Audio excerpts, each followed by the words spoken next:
Right, hi. Well, it's gone a bit dark again. It was light just a minute ago. Oh, there it goes. It's a bit lighter again. Okay, so I want to talk about alcohol and mainly beer and bread. Now, the main point I want to emphasize, right, is that there's a couple of points I want to emphasize. The first one is that people have been brewing beer a lot longer than they've been making bread, right? It's easy to find this out. You can just do like searches, which is what I've done. I already knew this anyway, or I strongly suspected it, but I just done a little bit of research very quickly on YouTube. The history of alcohol and then the history of bread. So alcohol has been shown to have been brewed for 9,000 years, whereas we've only been making bread for 6,000, right? So we've been making beer for 3,000 years longer, 50% longer than we've been making bread.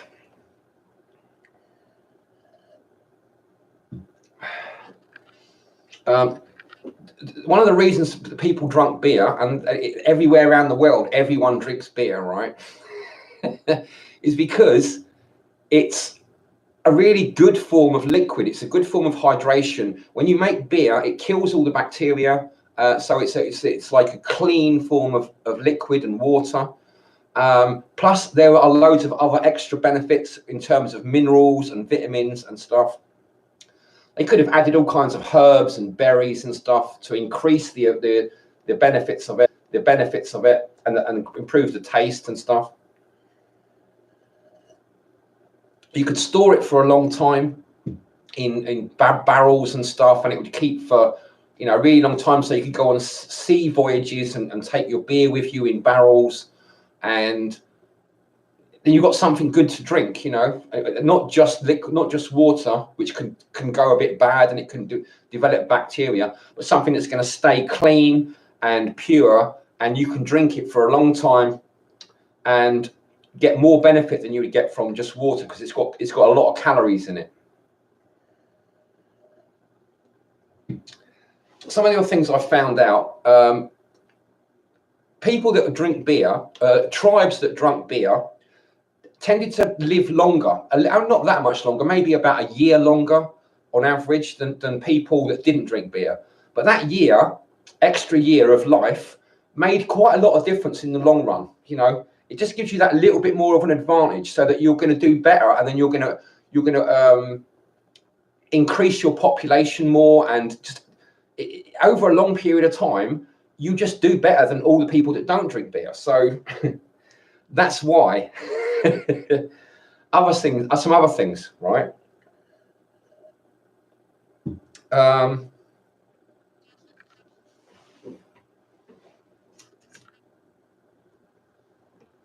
More recently, we're looking at the different videos about alcohol. Most of them seem to really be slagging off alcohol as if it's really bad for you. But it doesn't make sense, because people who drank beer were more successful than people who didn't. So it doesn't make sense that it's bad for you. Okay, if you abuse it, like strong alcohol, yeah, it can cause problems and stuff. But generally, as a general rule of thumb, you're better off drinking beer than not drinking beer. Even though it's hard to believe. It's only hard to believe because the government and the media and stuff have been demonizing it, I think, so that they can tax it more heavily.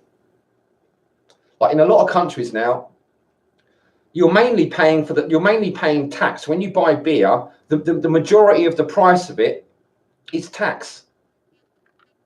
That's why it seems so expensive in some places. But it's another one of these things. They try to tax everything. Tobacco, the oldest person on record, this French woman who lived to 122, she smoked cigarettes for 97 years. Now that's 97 years, right? Is higher, a longer period of time than any of the average ages, the highest average age in any community around the world. I think the highest average age is about 85 or 87. She drank beer, she smoked cigarettes for 97 years. So it just goes to show that what they say about tobacco is not 100% true. You know, there's obviously some big holes in their reasoning, right? It's the same with alcohol. I mean, if you just think about the British Empire, when Britain developed their empire and they took over 2/3 of the world, or nearly 3/4 of the world, everybody drank beer. Children drank beer. Children drank 4 or 5 pints of beer, 2 or 3 liters of beer a day. That was normal. Everybody drank it, for hundreds of years. And during that time, we took over the world. So how can it be? It can't be that bad for you, can it?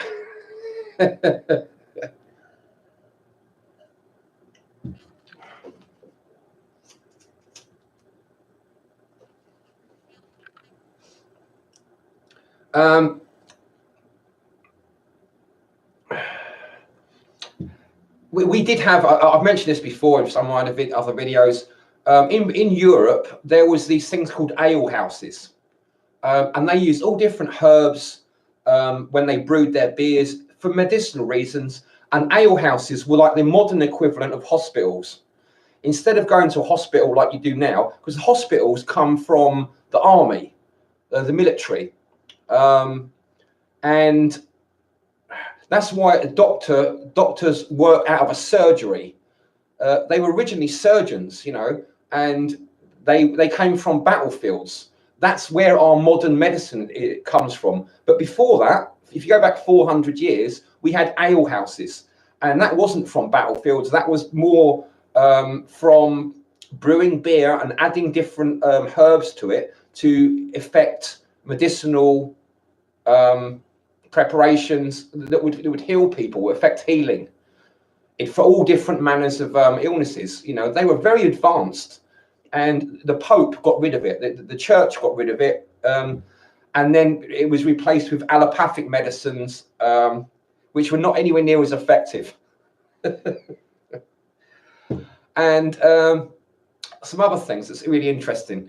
Only about 10 or 15 years ago in Russia, as far as I understand, any alcoholic beverages that were less than 10% alcohol by volume were considered soft drinks. So anyone could buy them. Children could buy them. There was no tax on them.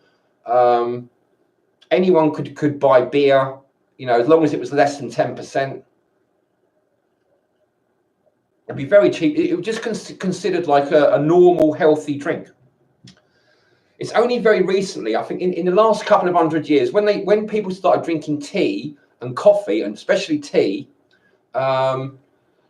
it became fashionable, and then people stopped drinking beer so much because they would boil the water to make the tea, so it would sterilize it, and they started to gradually tax alcohol and beer more and more. And now they just keep adding the tax. Every few years, they add more tax to beer. It's just a con, all the things you hear in the media about alcohol and beer being bad for you is just lies, so that the government can tax everyone more heavily. It's a way of enslaving you.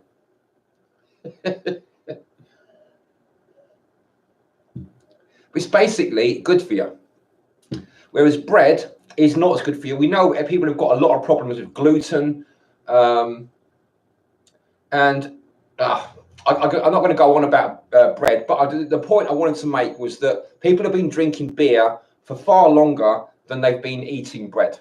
That's really the point I'm trying to make. And people that drank beer done a lot better than people that didn't. So it's been demonized. Beer is good, government is bad. Okay, I'm just going to sign off. I'll keep this one short as I can. So thanks for watching.